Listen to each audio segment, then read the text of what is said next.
Ce numéro d'appel, vous pouvez appeler, en fait, à vous la parole, c'est un programme, c'est vous qui faites l'émission, c'est vous qui appelez. On va parler du projet de la répartition. Découvrez Useful, la nouvelle plateforme du Crédit Agricole dédiée à l'orientation et à l'emploi des jeunes. Du budget d'investissement public entre les différentes régions du Cameroun. Je vais de ce fait arrêter la musique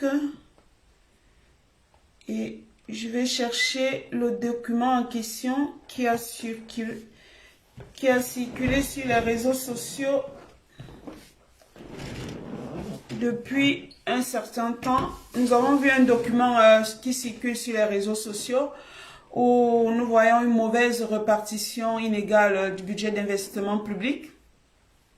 Et dans ce document, on constate que le centre et le sud du Cameroun se taillent la grosse part, la part du lion. On a constaté que le budget d'investissement public de la région du sud dépasse celui des 3 régions du Grand Nord. Et on se demande le pourquoi. Qu'est-ce qui explique cela? Sur quel indicateur devrait-on se baser pour une meilleure répartition du budget d'investissement? Voilà les questions qu'on se pose.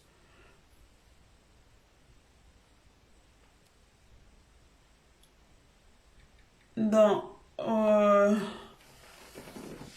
sur quoi l'État camerounais s'est basé pour attribuer ces sommes aux différentes régions du Cameroun?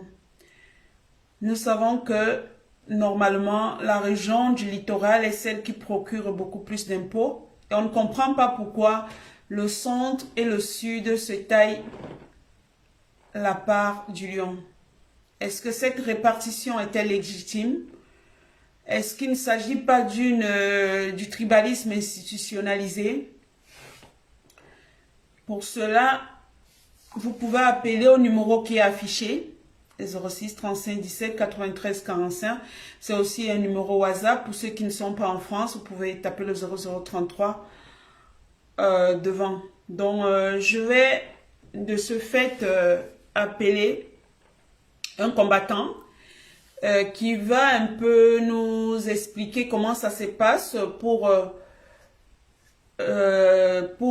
cette distribution, pour cette répartition du revenu en fonction de certains critères.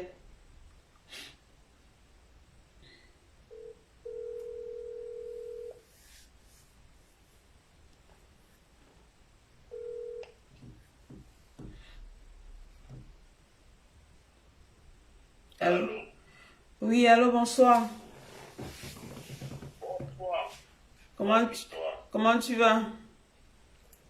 Je vais bien, merci. Je vais très bien.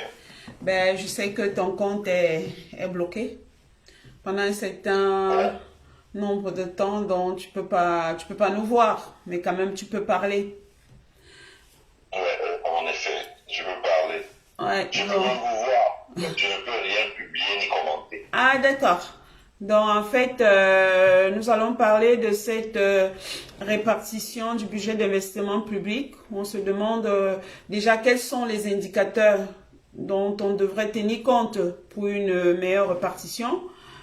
Et est-ce que cette répartition respecte peut-être l'équilibre régional, celle que nous avons vue sur les réseaux sociaux, où le sud et le centre se sont taillés la part du lion?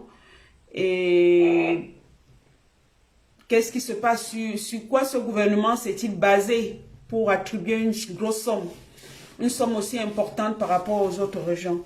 Donc, tu es déjà en direct là, donc je te laisse intervenir. Merci beaucoup. Je te remercie beaucoup de m'avoir convié à échanger et surtout à expliquer, parce que c'est très important pour nous d'expliquer les choses vraiment en langage très facile pour que les Camerounais puissent comprendre et qu'il n'y ait pas la polémique. D'abord, la décision du gouvernement, ce n'est même pas une décision qui est une décision économique ou qui va dans l'intérêt de l'économie. C'est un budget de mangement. J'explique bien ce que c'est que le budget pour que les Camerounais comprennent. Le budget, c'est un outil de développement économique. L'État a deux outils pour développer l'économie dans un pays. Il a ce qu'on appelle la politique monétaire et il a ce qu'on appelle la politique budgétaire. Quand l'État veut développer l'investissement, il utilise ce qu'on appelle la politique monétaire. Ça veut dire si le loyer de l'argent est très élevé, l'État fait tout pour que le loyer de l'argent baisse. Dans les années 1900, je sais pas, non, les années 2002 au Cameroun, les taux d'intérêt des banques étaient à 15%, aujourd'hui c'est à 8%. Donc, quand le coût de l'argent baisse, les entreprises empruntent pour réaliser des investissements. C'est la politique monétaire. Ensuite, l'État peut aussi, comme la BAC est en train de faire en ce moment, injecter de l'argent pour acheter les titres que détiennent les banques. Donc, ça permet d'injecter la liquidité. Ça, c'est la politique monétaire. Ce n'est pas l'État qui décide, mais l'État propose à la Banque centrale, qui est indépendante. Maintenant, ce que l'État contrôle directement, le pouvoir exécutif, c'est-à-dire que l'administration, le gouvernement, les services déconcentrés, ce qu'eux, ils contrôlent directement pour pouvoir développer l'économie, c'est le budget. Le budget, c'est quoi? Le budget, c'est les prévisions de recettes. Ça veut dire qu'en début d'année, l'État a un certain nombre d'indicateurs qui lui disent, voilà, il sait combien d'entreprises il y a, il sait combien paye d'impôts en moyenne, il sait combien de Camerounais qui travaillent, paye d'impôts en moyenne, il sait, etc. Et s'il y a une différence, il va emprunter pour combler, il dit, voilà, en début d'année, il sait que j'aurai 4 500 milliards de recettes. Et donc, ces recettes-là vont financer des dépenses. Dans les dépenses, il y a deux types de dépenses. Les dépenses de fonctionnement, ça veut dire les salaires des fonctionnaires, l'électricité, l'eau, le défilé du 20 mai, le champagne de Paul Biya à la présidence, ses voitures, ses voyages à Genève, etc. etc. S'il y a une guerre comme aujourd'hui, tout ça, ce sont des dépenses de fonctionnement. Maintenant, il y a les dépenses d'investissement. C'est ça qui est dans ce qu'on appelle le budget d'investissement public, le BIP. Et ces dépenses d'investissement-là, donc, c'est le BIP en fait. Et ce BIP, la budget d'investissement public, ça veut dire que lorsque l'État dit qu'il va construire une route, l'argent va venir du budget d'investissement public. Lorsque l'État dit qu'il va construire une ligne de chemin de fer, lorsque l'État dit qu'il va construire une école, lorsque l'État dit qu'il va construire un hôpital, lorsque l'État dit qu'il va construire un dispensaire, lorsque l'État dit qu'il va construire une nouvelle université, lorsque l'État dit qu'il va construire, il va aménager des routes bitumées en terre, lorsque l'État dit qu'il va moderniser le réseau de distribution d'électricité, lorsque l'État dit qu'il va donner des plans d'adduction d'eau pour que les gens puissent se sentir à l'aise, etc., etc., ce budget-là provient, c'est ce qu'on appelle le budget d'investissement. Ça veut dire que c'est la quantité, comme disent les économistes, mais ça veut, nous on dit ça la quantité, mais il dit la quantité. Ça veut dire que le pourcentage de l'argent des impôts des Camerounais qu'on utilise pour réaliser des infrastructures qui permettent d'améliorer les conditions de vie des Camerounais ou bien de développer le pays. Par exemple, si on améliore, on fait le transport d'énergie en mettant les poteaux de moyenne tension et en mettant un poste de transformateur dans un arrondissement, on permet aux gens qui vivent là d'avoir l'électricité. Après, chacun peut tirer devant sa porte. Par exemple, si on construit un château d'eau dans un arrondissement, ça permet qu'on distribue de l'eau facilement aux populations. Par exemple, si on s'aperçoit que dans une ville comme Edea, on pourrait faire une zone industrielle, mais le vrai problème, c'est qu'on n'a pas le capital humain. On construit un lycée technique et un IUT. Par exemple, si on s'aperçoit que dans le nord, il n'y a pas d'industrie, on construit des zones industrielles. Par exemple, si on s'aperçoit que dans une ville comme Garoua, où on a un fleuve comme la Benoué, qui est à la fois au Nigeria, en Centrafrique et au Cameroun, et qui n'est sous-exploité, on construit un port moderne d'exploitation de cela. Voilà. Par exemple, si on s'aperçoit que la Sanaga, on pourrait faire la navigation, mais il n'y a pas, parce qu'on n'a pas balisé, on achète, on construit ce qu'on appelle un baliseur, c'est un bateau. utilise cette réserve d'argent-là, qu'on appelle le budget d'investissement public, pour réaliser des investissements. Avant que Paul Biya ne devienne président, lorsqu'il était le premier ministre de Ahidjo, c'est Paul Biya qui pilotait ce qu'on appelait le plan quinquennal. C'est ça le premier ministre qui pilotait ça. Au Cameroun, on ne faisait pas de dépenses comme ça à tue-tête, à va-tête, non. Ahidjo, qui n'était qu'un simple postier, savait au moins, parce qu'il lisait beaucoup, au lieu de boire le champagne comme son successeur, il savait que on fait un plan quinquennal. Ça veut dire que quoi? On commençait par la plus petite unité administrative au Cameroun. C'était les chefferies traditionnelles. On venait dire à un chef, qu'est-ce que tu as besoin pour que le village là s'émancipe? Il dit, ici nous avons besoin d'une école, ici nous avons besoin d'un dispensaire, ici nous avons besoin d'un poste agricole, ici nous avons besoin d'une école primaire pour retenir les enfants au village, ici nous avons besoin du matériel pour qu'on lance, développe l'agriculture et les semences. Après, c'est le sous-préfet qui descendait d'abord dans les villages. Après, le sous-préfet regroupe toutes les demandes des populations dans son village. Il y a une commission maintenant qui siège au niveau de l'arrondissement. C'était ce qu'on appelait le plan quinquennal, la planification. On s'asseyait maintenant au niveau de l'arrondissement. On dit, bon, l'enveloppe que nous aurons besoin par an, le gouvernement estime des temps. Donc on va procéder aux besoins prioritaires. On va dire, bon, vous voulez un centre de santé à tel endroit, mais il y a un centre de santé à 10 km de vous. Alors que tel autre village, le centre de santé le plus proche est à 50 km. C'est le village dont le centre de santé à 50 km qui sera prioritaire. Donc on faisait un tri et on retenait les projets les plus urgents, les plus vitaux.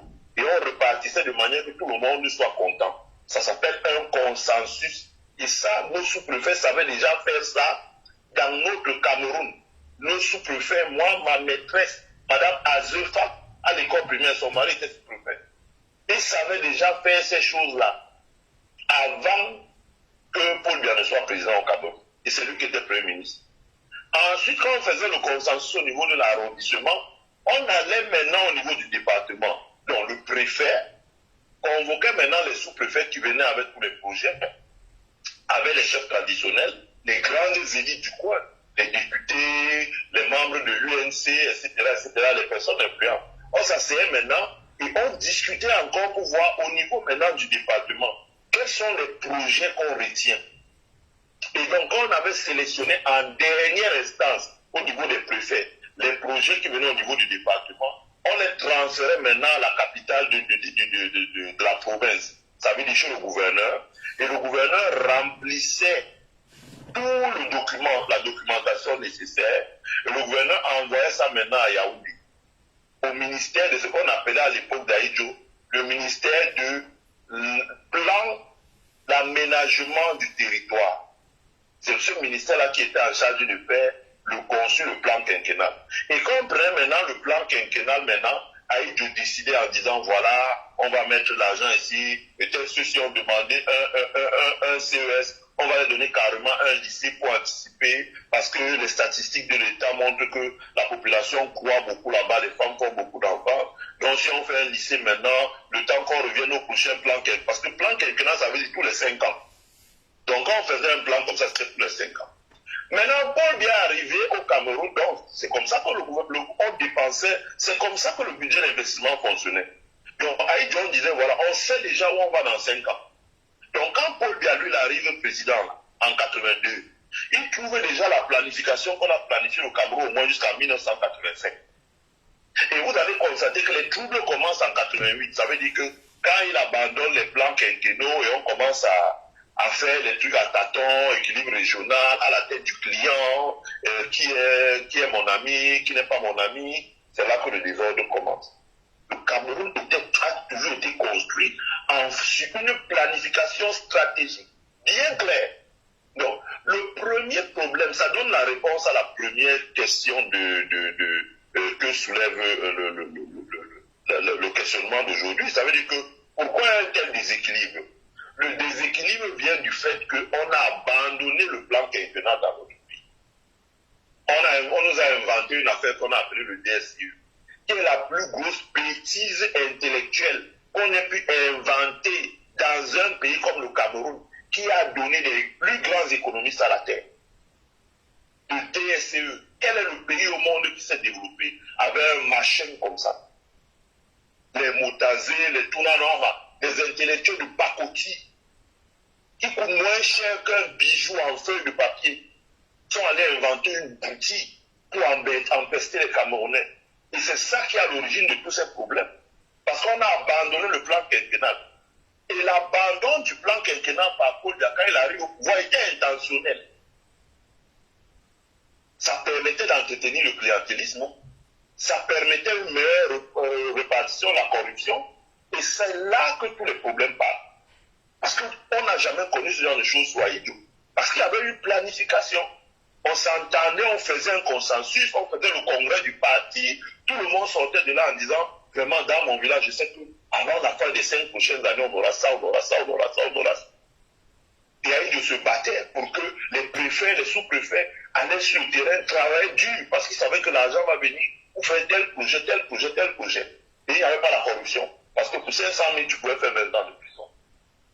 Voilà comment on utilisait le budget d'investissement public sur IDO. Parce que c'est important de bien faire ce rappel historique pour que les gens ne pensent pas qu'on doit inventer quelque chose. On n'a pas inventé. On n'a rien inventé. Les Camerounais savaient déjà faire ce qu'on doit faire. Sauf qu'une bande de personnes sont venues, on dit, bon, dans ce genre de schéma-là, on ne se retrouve pas. Ça, c'est le premier point.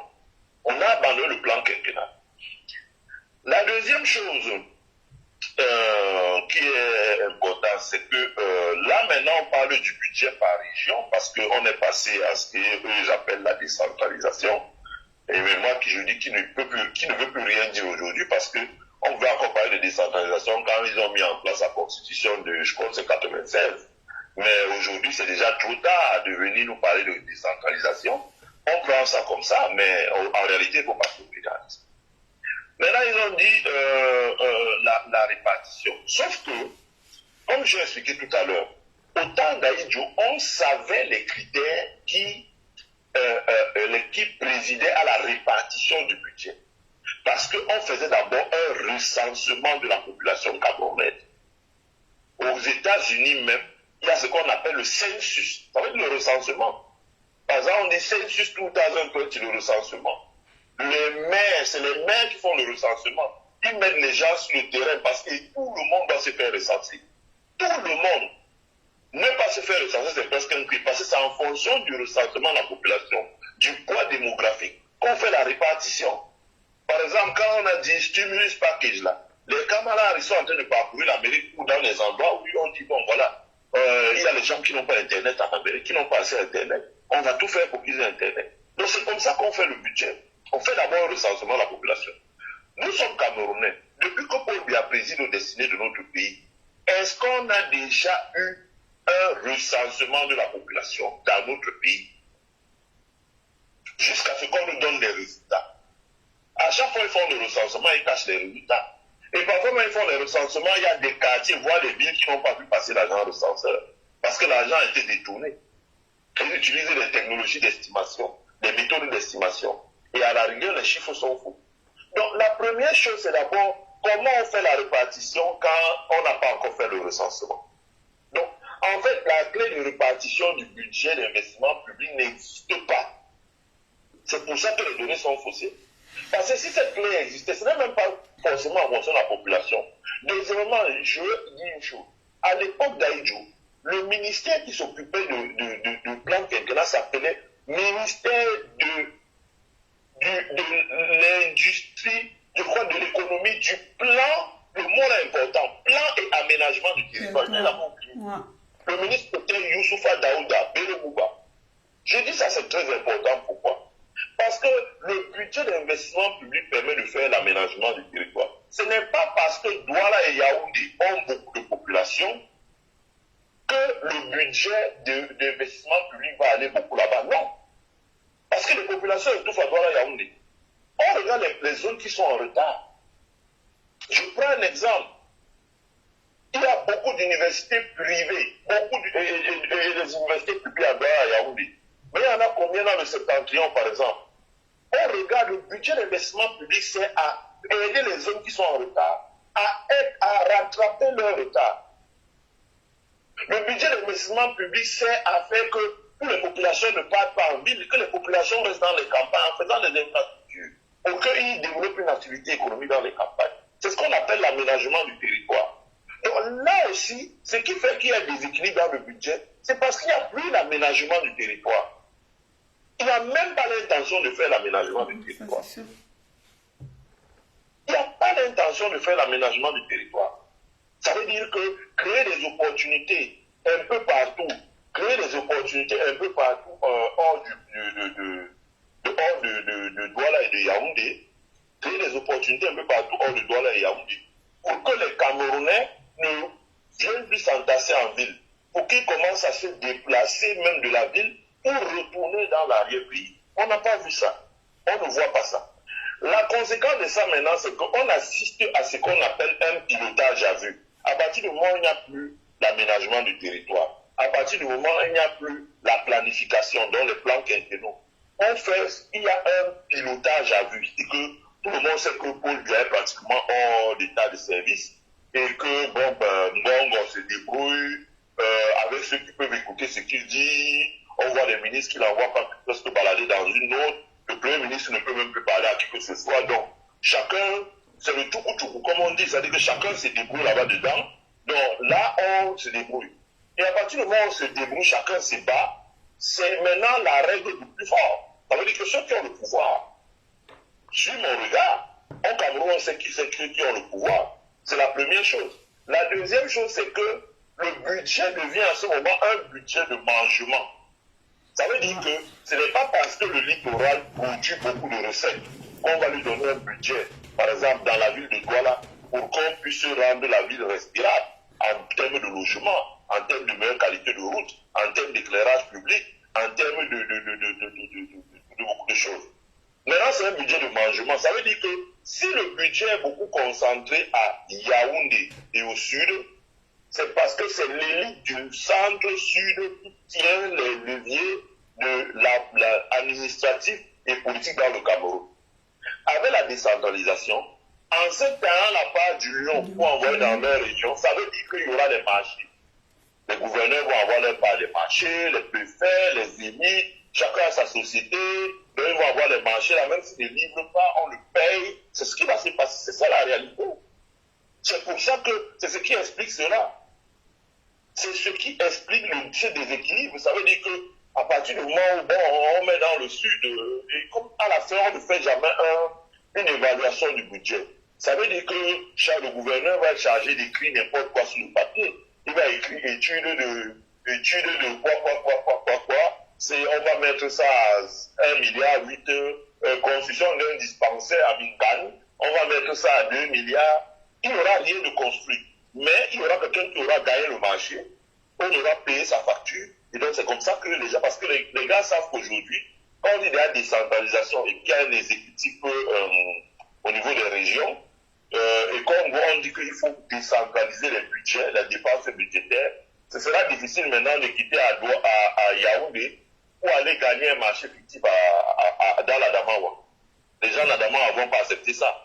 Donc ce qu'on fait maintenant, c'est qu'on concentre le budget dans son village, dans sa région d'origine, dans son truc d'origine. C'est ce qui fait que le budget va au sud. C'est-à-dire que, moi j'ai regardé les chiffres que vous avez publiés, je les ai ici là. Le sud a 195 milliards, alors que l'extrême nord n'a que 86 milliards, le littoral a 63 milliards. Et j'ai noté que le montant du Ndjaye-Lobo dépasse le montant du nord-ouest. La région du nord-ouest là, où les gens ont pris des armes, on sont toujours avec les armes à la main. Leur budget est inférieur au budget du département. C'est parce que c'est le mangement. C'est-à-dire que quand on transfère là-bas, on crée plusieurs marchés fictifs là. Et ça ne va rien faire du tout, les marchés fictifs. Les gens soumissionnent fictivement là, ils gagnent au niveau du gouverneur ou au niveau du président de la région. Et on leur paye les factures et tout, alors qu'ils n'ont rien livré. Et l'argent circule dans leur poche. C'est devenu un budget de mangement. Ça ne remplit plus les critères qu'il faut pour développer l'économie. Ce n'est pas soutenu par un plan quinquennal. Ce n'est pas soutenu par un plan d'aménagement du territoire. Il n'y a aucun contrôle. Qui contrôle dans cette histoire? Donc, c'est ça qui fait qu'on arrive à un déséquilibre tel que le déséquilibre observé en ce moment dans notre pays. Et c'est vraiment dommage. Et c'est vraiment dommage. C'est vraiment dommage. Le Cameroun est en train de prendre un retard terrible. Je dis aux Camerounais, levez les yeux, allez voir ce qui s'est fait au Rwanda, allez voir ce qui s'est fait en Tanzanie, allez voir ce qui s'est fait déjà au Zaïre, RDC, allez voir ce qui s'est fait, qui est en train de se préparer en Centrafrique. Dans 4 ans, le Cameroun aura besoin d'un visa pour aller en Centrafrique. Je sais de quoi je parle. 4 ans, donnez 4 ans, petites années. Cameroun, on va commencer à... Les Centrafricains vont commencer souvent à fermer leurs frontières pour exiger aux gens d'avoir certains papiers pour entrer chez eux. Et nous, on est là, on s'y fonde complètement. Le budget d'investissement ne fonctionne plus. La politique monétaire ne fonctionne plus. Les hommes d'affaires sont en train d'envoyer tout leur capital à l'étranger. Qu'est-ce qui reste dans le pays? Le pays vit seulement des prêts. Prêts à la Chine, prêts à ceci, prêts à cela. Prêts d'école. Si tu as dit que si tu appelles un ministre aujourd'hui, tu dis, tonton, mais j'ai vu un endroit où les gens disent qu'il peut prêter 50 milliards au Cameroun, mais il ne va pas dormir là. Mais quelqu'un entend qu'on peut prêter la balance. Il ne vit que de ça dans le bureau aujourd'hui. Donc, vraiment, c'est dommage. Et c'est à nous de pointer ça du doigt et de dire que, mais ce n'est pas un problème dont il n'y a pas la solution. La solution, c'est de revenir à un plan quinquennal. La solution, c'est de ramener notre pays sur le terrain de l'aménagement du territoire. La solution, c'est de mettre en place le fédéralisme. Le fédéralisme est indispensable. On ne pourra rien faire dans notre pays sans le fédéralisme. Parce que dans un système fédéral, je vous explique comment c'est pas. Surtout dans un système comme en Allemagne, ou bien au Canada, etc. Les impôts sont produits sur la base de la performance de chaque région. Et il y a un pourcentage arrêté par la loi fédérale qui reste dans la région. Parce qu'avec un système fédéral, le littoral n'aurait jamais eu 63 milliards. Quand il produit presque 1000 milliards de recettes fiscales. Avec un système fédéral, le littoral on aurait dit au littoral, bon, tu prends un tiers de recettes fiscales. On aurait donné 350 milliards au littoral, qui est déjà pas mal. Le littoral garderait même pas 350 milliards. Le littoral garderait 350 milliards de recettes fiscales. Donc, ça veut dire que ça lui permet de faire un budget d'environ 600 milliards. Et 600 milliards, donc à peu près 500 milliards serait l'investissement public. Qui est loin c'est-à-dire qu'ils auraient un budget d'investissement 10 fois ce qu'ils ont en ce moment. Et maintenant, l'autre partie serait transférée, notre tiers serait transféré aux collectivités locales, ça veut dire les villes, les communes. Douala, Edea, Yabassi, Mbanga, Djombe, Pendian, Konsamba, Opungo, etc., etc., Yingi. Ces villes-là maintenant auraient de l'argent, un tiers des recettes. Et c'est l'autre tiers qui est transféré à l'État central. L'État central paye ça pour payer les fonctionnaires qui travaillent pour l'administration centrale.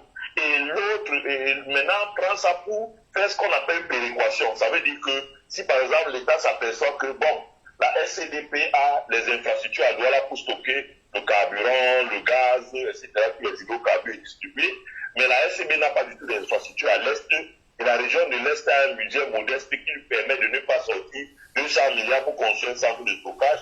L'État prend 200 milliards pour aider la région de l'Est, parce que c'est toujours le Cameroun. Il dit, bon, nous décidons, on vote au Congrès que nous allons donner 200 milliards à la région de l'Est pour qu'elle puisse construire ses infrastructures. Et on lui donne les 200 milliards. Mais c'est pas que comme on l'a maintenant, là, c'est un budget de mangement.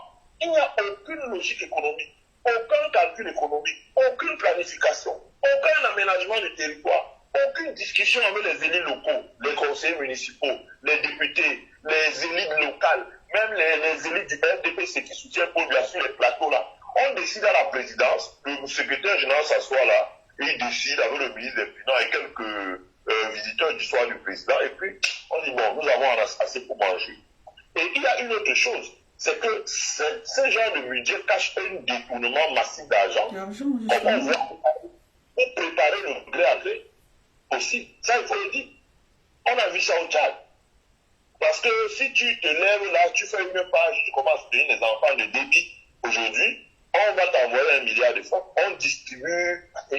Quand on ne peut pas distribuer autant d'argent partout dans le monde, c'est parce que c'est de l'argent qu'on avait volé depuis et qu'on avait gardé en se disant que bon, le mois est venu, même si on dépense 1000 milliards pour qu'on se maintienne au pouvoir, on va dépenser ça, on distribue à la presse internationale, on distribue aux ONG, on distribue à gauche. Si tu interviews Madame Hissène Habré, on t'appelle, on dit voilà, tu veux combien? 200 millions, on envoie pour toi que tu te taises. Donc vraiment, c'est un budget de mangement, c'est tout. Donc en fait, et pourquoi seulement cette région du centre et du sud? Cela veut dire que parce que le président est de cette région, il faut que ce soit eux qui sont toujours en train de manger. En fait, c'est ça en fait. C'est dirigé par, c'est-à-dire que si Maman Souda vient gagner un marché de 3 milliards à Yaoundé, on ne va pas parler fort. Mais si Maman Fouta, lui, c'est qu'aujourd'hui, avec la décentralisation et le conseil régional qui est là, il n'aura jamais gagné un marché de 3 milliards à Yabassi dans le littoral.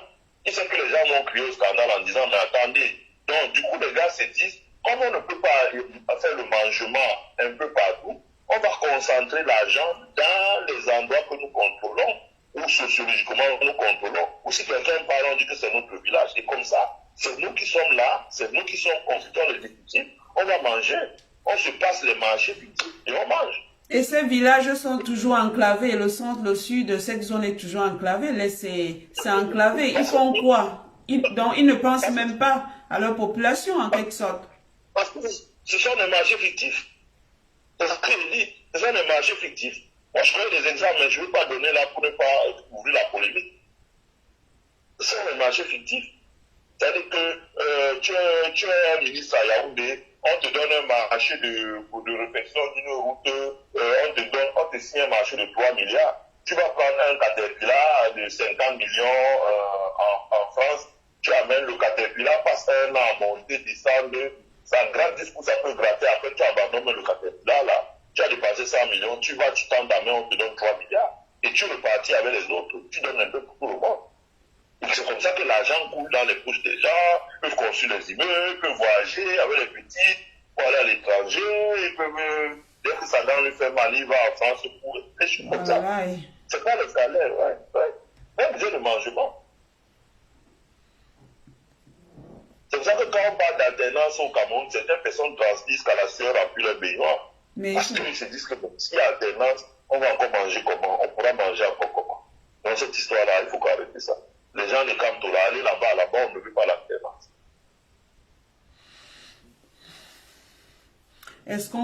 Est-ce qu'ils pourront laisser ça? Est-ce que on voit déjà que Franck Biya, on parle de plus en plus de Franck Biya, donc cela veut dire que le Cameroun va toujours descendre en enfer là? Non, ça dépend de la détermination des Camerounais. Les Camerounais n'ont pas encore dit leur dernier mot. Vous savez, je dis souvent aux Camerounais, faites attention, parce que je ne sais pas si c'est les marabouts de Paul Biya lui avait dit de 2000 combien à, je sais pas moi, de 1900, après les villes Monda, lui avait dit que non, le Cameroun s'est déjà endormi jusqu'à 8 heures, quand ils peuvent plus se réveiller. Mais on a vu quand il y a eu les mouvements de 2018 là, vous avez vu le soulèvement, seulement dans la diaspora, comment ça a fait très mal au système en place, qui pourrait même imaginer que les Camerounais peuvent se soulever comme ça. Donc, il faut faire attention. Rien n'est dit. Même au Tchad, hein, je dis que même au Tchad, par exemple, rien n'est joué. Attendons de voir si le fils d'Ebi essaie d'enlever son treillis militaire pour mettre un costume civil. Vous allez voir comment ça va se passer. Donc, ceux qui rêvent d'une alternance gré à gré au Cameroun, là, je pense que Benjamin Zébazé a commis un article où il a détaillé assez bien pourquoi le gré à gré ne peut pas fonctionner au Cameroun. Et je pense que beaucoup de personnes l'ont lu. Et voilà quoi. Parce que d'accord, merci beaucoup de ton intervention. Je t'en prie. Et voilà. C'est un compliment, mais je ne voulais pas que ça dérange tes auditeurs. Mais tu peux toujours. Voilà, je trouve que c'est un très bon mécorp, etc., etc. Ah, merci. Merci. Ok, bon, bonne soirée là-bas chez vous. Et voilà, à la prochaine. Je vais appeler quelqu'un d'autre. Donc, là, je vais appeler la fille de Sabine. Je crois que c'est un sujet très technique, mais ce qu'on peut retenir, c'est qu'on voit qu'il y a un tribalisme qui est là. Le tribalisme qui est une forme de gouvernance au Cameroun. C'est tout ce qu'on peut dire. Tout ce qu'ils pensent, c'est manger, manger, manger. Et c'est la région du centre, c'est toujours la région sud-sud, c'est les mêmes. Bonjour, bonjour Sabine. Oui, bonsoir Marie-Victoire. Ouais, bonsoir. Bon, je te laisse parler du sujet. Tu peux prendre ça sur l'angle que tu voudras. Et voilà. Bonsoir à tout le monde. Bonsoir. Je dis encore merci à Andé Moafo. C'est toujours un plaisir de l'écouter, bien que nous ne connaissons pas grand chose en économie, mais c'est toujours un grand plaisir de l'écouter. Merci encore pour tous les sujets qu'il a développés et ça nous édifie vraiment. Et je pense qu'il a presque dit tout ce que j'avais prévu de dire. Parce que quand je vois le gros budget qui est donné à la région du centre, je me dis, mais c'est de l'argent qu'ils vont mettre de côté pour former leur milice privée, pour mettre dans leur compte privé et essayer de s'accaparer le pouvoir avec. On ne peut pas comprendre comment au Cameroun, nous avons des régions enclavées. Le sud-ouest où tous les villages sont brûlés. Bon, ne parlons pas de l'ouest parce que les élites de l'ouest ont compris que la bonne charité commence par soi-même. Je me souviens dans nos villages, on demande un lycée et ce sont les élites du village qui construisent. Ça n'existe pas ailleurs. Le Grand Nord est fortement enclavé. Le Grand Nord a une grosse population. Il n'y a pas d'eau à boire. Nous avons vu l'état des écoles et des hôpitaux. Comment se fait-il que le Grand Nord n'a pas eu le gros du budget au Cameroun aujourd'hui?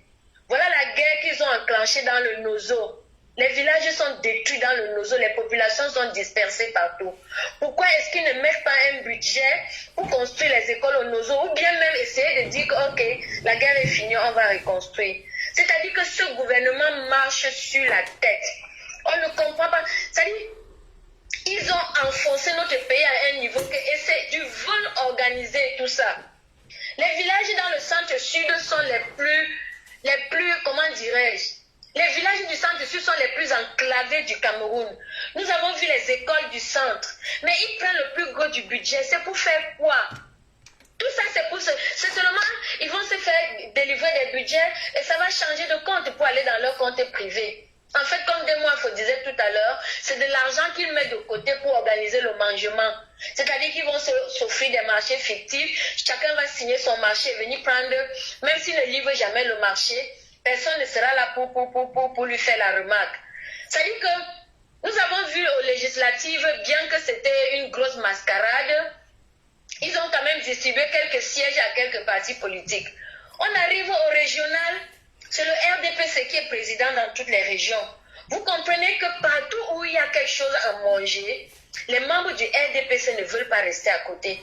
Ils sont tous présidents des régions aujourd'hui. Même les petits budgets qu'on alloue à l'ouest, au centre et console, c'est encore eux qui vont détourner ça là-bas. C'est-à-dire que les responsables, les présidents régionaux qui sont membres du RDPC, c'est encore entre eux qui vont organiser le détournement de cet argent-là.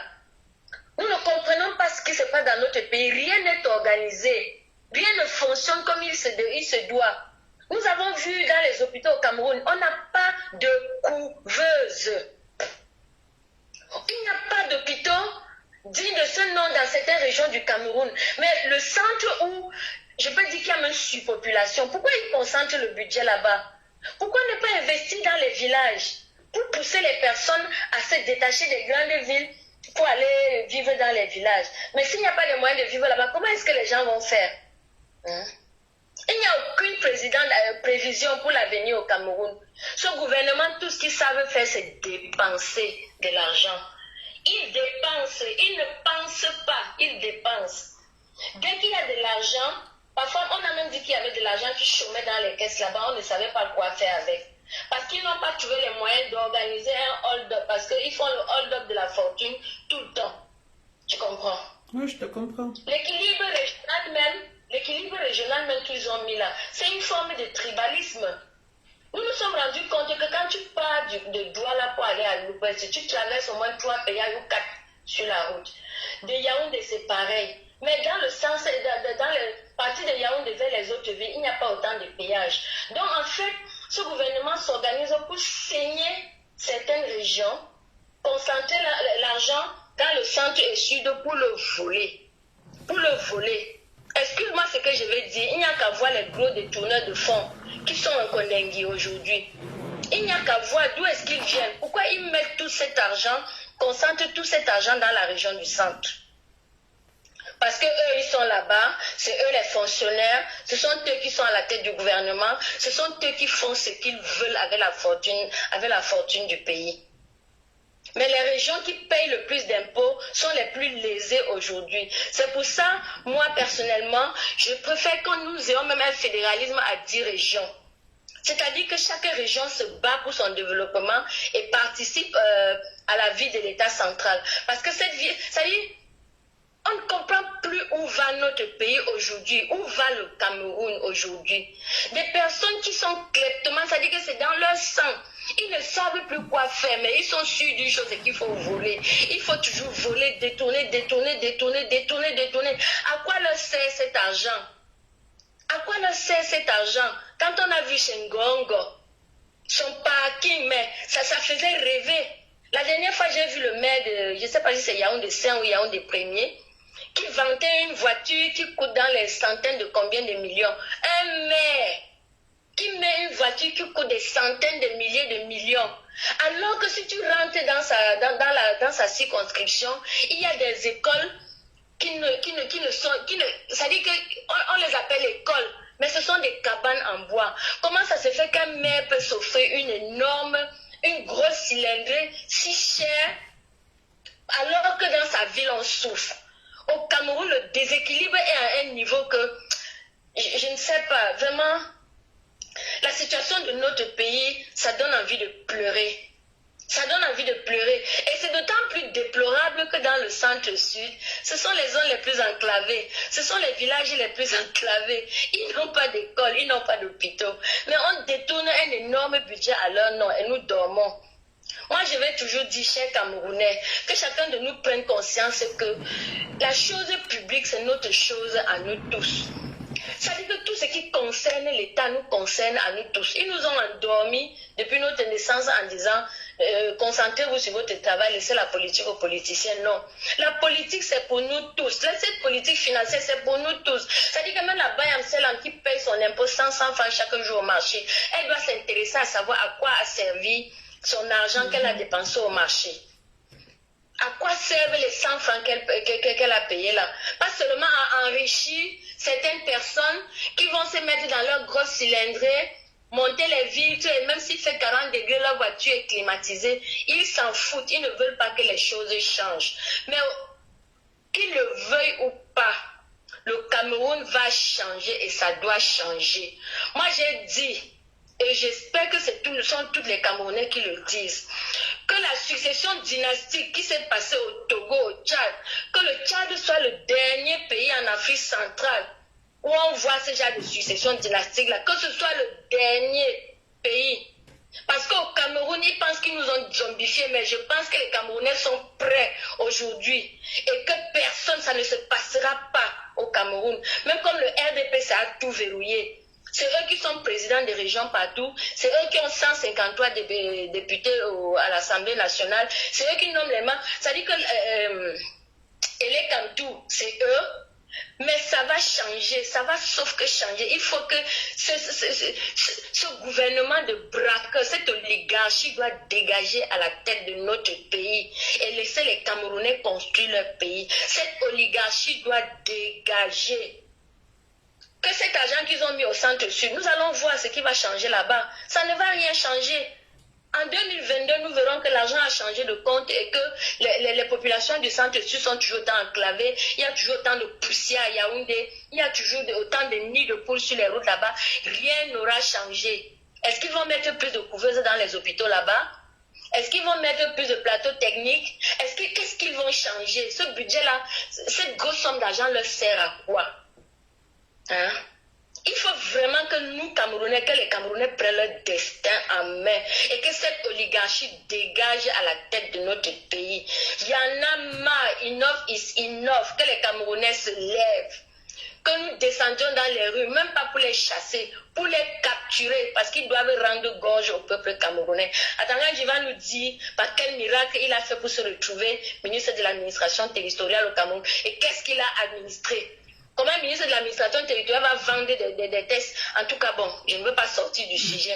Mais je dis, peuple camerounais, levons-nous. Chassons cette oligarchie de la tête de notre pays. Prenons notre destin en main pour développer notre pays. Bon, c'était ma contribution ce soir. Merci beaucoup Sabine. Je sais que tu as toujours à dire, mais que devons-nous faire? Le peuple doit sortir. Qui va mettre le peuple dans la rue? Le peuple a peur de la répression violente. Le peuple est perdu. Je ne sais pas par quel moyen. D'autres disent le changement dans la paix. D'autres disent soya soya. On ne sait pas quel sera l'élément déclencheur. Nous, dans la diaspora, nous faisons notre part.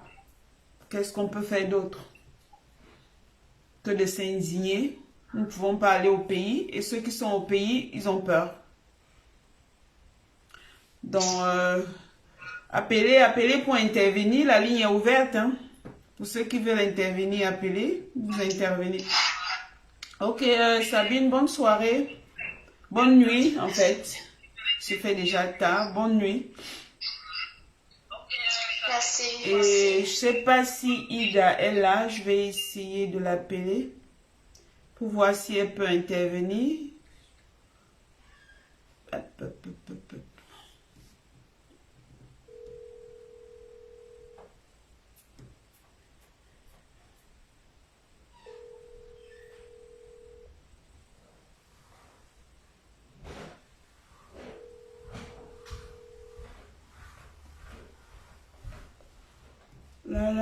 Bonsoir. Je crois que Ida est occupée. Donc, de plus en plus, ce gouvernement nous nargue. C'est devant nous qu'on vole notre argent. C'est devant nous qu'on dépense.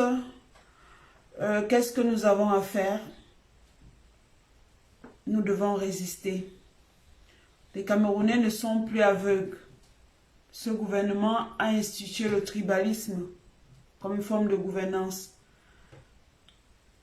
Ils ne veulent pas, ils ne s'occupent pas de leur population, ils ne veulent pas nous prendre au sérieux. Ce que nous réclamons, c'est une meilleure gestion de nos ressources. Il faut qu'il y ait un partage égal du budget d'investissement en tenant compte des différents indicateurs. On se pose la question à quoi nous servent nos députés. Les députés par région, qu'est-ce qu'ils font? Est-ce qu'ils réclament? Je crois qu'ils sont tous du RDPC. Donc, qu'est-ce qu'ils veulent? Manger leur part aussi. Comme a dit Élysée, le fédéralisme est la solution pour le Cameroun. Donc, sur ce, merci à vous qui êtes connectés. Nous allons devoir arrêter ce direct. Pour ceux qui disent alternance dans la paix, c'est une bonne chose. Pour ceux qui disent insurrection pacifique, c'en est une autre. 1 plus 1 plus 1 font 3. Je crois que l'ensemble de ces solutions permettra à ce que le Cameroun change. Donc, merci à vous qui vous êtes connectés ce soir sur À vous la parole. Et on se retrouve dans 2 semaines. Bonne soirée à vous. Je vais mettre... je suis un peu fatiguée, mais je vais mettre la musique. Et on va se dire au revoir.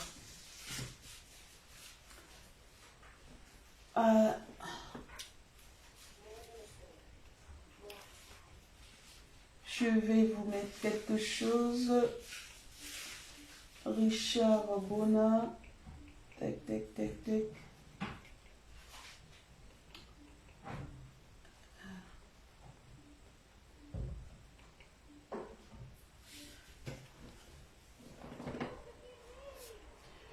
tout ce que nous on peut faire ici, c'est mettre la pression sur les institutions internationales pour qu'ils n'accordent plus de profit, de crédit à ce gouvernement.